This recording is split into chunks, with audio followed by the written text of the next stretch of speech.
എൻസൈക്ലോവിങ്സിന്റെ പുതിയൊരു വീഡിയോയിലേക്ക് നിങ്ങൾക്ക് ഏവർക്കും സ്വാഗതം. ഈ വീഡിയോയിലൂടെ നിങ്ങളുമായി ഷെയർ ചെയ്യുന്നത് പ്രധാനമായിട്ടും കേരളത്തിൽ പൊതുവിഭാഗത്തിലുള്ള റേഷൻ കാർഡുകൾ മുൻഗണനാ വിഭാഗത്തിലേക്ക് BPL മാറ്റുന്നതിനുള്ള അപേക്ഷകൾ ഇപ്പോൾ സമർപ്പിക്കാവുന്നതാണ്.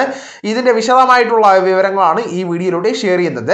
നമ്മുടെ വീഡിയോസ് ആദ്യമായി കാണുന്ന സുഹൃത്തുക്കളാണെങ്കിൽ ആദ്യമേ തന്നെ ചാനൽ ഒന്ന് സബ്സ്ക്രൈബ് ചെയ്യുക. അപ്പോൾ നമുക്ക് വിശദാംശങ്ങളിലേക്ക് കിടക്കാം.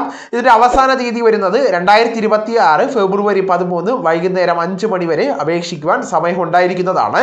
അപേക്ഷിക്കേണ്ട രീതി പരിശോധിക്കുമ്പോൾ അംഗീകൃത അക്ഷയ കേന്ദ്രങ്ങൾ വഴിയോ അല്ലെങ്കിൽ സിവിൽ സപ്ലൈസ് വകുപ്പിന്റെ ഔദ്യോഗികപരമായിട്ടുള്ള പോർട്ടൽ വഴിയോ അപേക്ഷിക്കാവുന്നതാണ്. ആവശ്യമായിട്ടുള്ള രേഖകൾ പരിശോധിച്ചാൽ വരുമാന സർട്ടിഫിക്കറ്റ്, തദ്ദേശീയ സ്വയംഭരണ സ്ഥാപനത്തിൽ നിന്നുള്ള BPL സർട്ടിഫിക്കറ്റ്, ആധാർ കാർഡ് തുടങ്ങിയ രേഖകൾ അപേക്ഷയോടൊപ്പം തന്നെ സമർപ്പിക്കേണ്ടതാണ്. പ്രധാനമായിട്ടും ശ്രദ്ധിക്കേണ്ട മറ്റൊരു കാര്യം എന്ന് പറയുന്നത് മടക്കി അയക്കപ്പെടുന്ന അപേക്ഷകൾ ഫെബ്രുവരി 13 ശേഷം വീണ്ടും സമർപ്പിക്കുവാൻ സാധിക്കില്ല എന്ന് സിവിൽ സപ്ലൈസ് വകുപ്പ് അറിയിച്ചിട്ടുണ്ട്.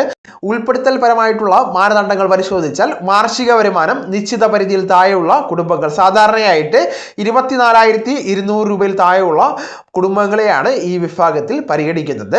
ആരോഗ്യസ്ഥിതി പരിശോധിച്ചാൽ ക്യാൻസർ, എയ്ഡ്സ്, ഓട്ടിസം തുടങ്ങിയ മാരകമായിട്ടുള്ള രോഗങ്ങളുള്ളവരോ അല്ലെങ്കിൽ ഡയാലിസിസിന് വിധേയമാകുന്നവരോ ആയിട്ടുള്ള അംഗങ്ങളെ പരിഗണിക്കുന്നതാണ്.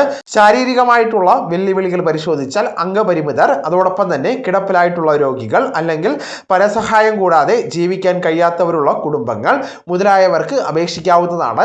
പ്രത്യേക വിഭാഗങ്ങൾ ഏതെല്ലാമെന്ന് പരിശോധിച്ചാൽ പട്ടികജാതി പട്ടികവർഗ വിഭാഗത്തിൽപ്പെട്ടവർ, ആശ്രയമില്ലാത്ത വിധവകൾ, അതോടൊപ്പം തന്നെ ഭർത്താവ് ഉപേക്ഷിച്ച സ്ത്രീകൾ, നാഥനായിട്ടുള്ള കുടുംബങ്ങൾ, പാർപ്പിട വരുമാനം പരിശോധിച്ച് നോക്കിയാൽ സ്വന്തമായിട്ട് ഭൂമിയോ വീടോ ഇല്ലാത്തവർക്കും ഇതിലേക്ക് അപേക്ഷിക്കാവുന്നതാണ്.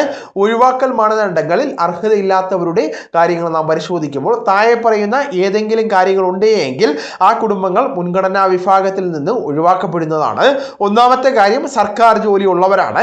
കുടുംബത്തിൽ ആരെങ്കിലും സർക്കാർ ജീവനക്കാരോ സർവീസ് പെൻഷൻ വാങ്ങുന്നവരോ ആകരുത്. അതോടൊപ്പം തന്നെ വാഹനം, ടാക്സി അല്ലാത്ത 4 ചക്ര വാഹനങ്ങൾ സ്വന്തമായിട്ടുള്ളവർക്ക് അപേക്ഷിക്കുവാൻ സാധിക്കുന്നതല്ല. വീട് 1000 ചതുരശ്ര അടിയിൽ കൂടുതൽ വിസ്തീർണമുള്ള വീടോ അല്ലെങ്കിൽ 3 മുറികളുള്ള കോൺക്രീറ്റ് വീടോ ഉള്ളവർക്ക് അപേക്ഷിക്കുവാൻ സാധിക്കുന്നതല്ല.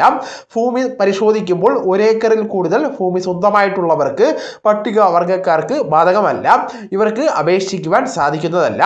ആദായ നികുതി വകുപ്പുമായി ബന്ധപ്പെടുത്തി നാം പരിശോധിക്കുമ്പോൾ കുടുംബത്തിൽ ആരെങ്കിലും ഇൻകം ടാക്സ് അടയ്ക്കുന്നവരായിട്ടുണ്ട് എങ്കിൽ അവർക്ക് അപേക്ഷിക്കുവാനായിട്ട് സാധിക്കുന്നതല്ല. അപേക്ഷിക്കുന്നതിന് മുമ്പായിട്ട് സിവിൽ സപ്ലൈസ് പോർട്ടൽ വഴി നിങ്ങളുടെ നിലവിലെ കാർഡ് വിവരങ്ങൾ പരിശോധിക്കാവുന്നതാണ്. 2026 ഫെബ്രുവരി മാസത്തെ ഔദ്യോഗിക റേഷൻ വിഹിതം ഇതുവരെ പ്രഖ്യാപിച്ചിട്ടില്ല. സാധാരണയായിട്ട് മാസത്തിന്റെ അവസാന ദിവസങ്ങളിലോ അല്ലെങ്കിൽ അടുത്ത മാസത്തിന്റെ ആദ്യ വാരത്തിലോ ആണ് ഭക്ഷ്യ പൊതുവിതരണ വകുപ്പ് പുതിയ മാസത്തെ വിഹിതം അറിയിക്കുന്നത്.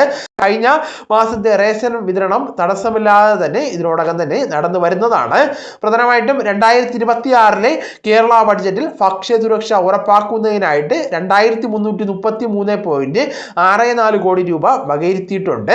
അപ്പോൾ ഈ കാര്യങ്ങൾ നിങ്ങളുടെ സുഹൃത്തുക്കളിലേക്കും മറ്റ് ഗ്രൂപ്പുകളിലേക്കും കൂടെ ഷെയർ ചെയ്യുക. നമുക്ക് തുടർന്നും വിജ്ഞാനപരമായിട്ടുള്ള മറ്റ് വീഡിയോസും ആനുകാലിക വിവരങ്ങളുമായിട്ട് വീണ്ടും കാണാം. അതുവരെ ഗുഡ് ബൈ.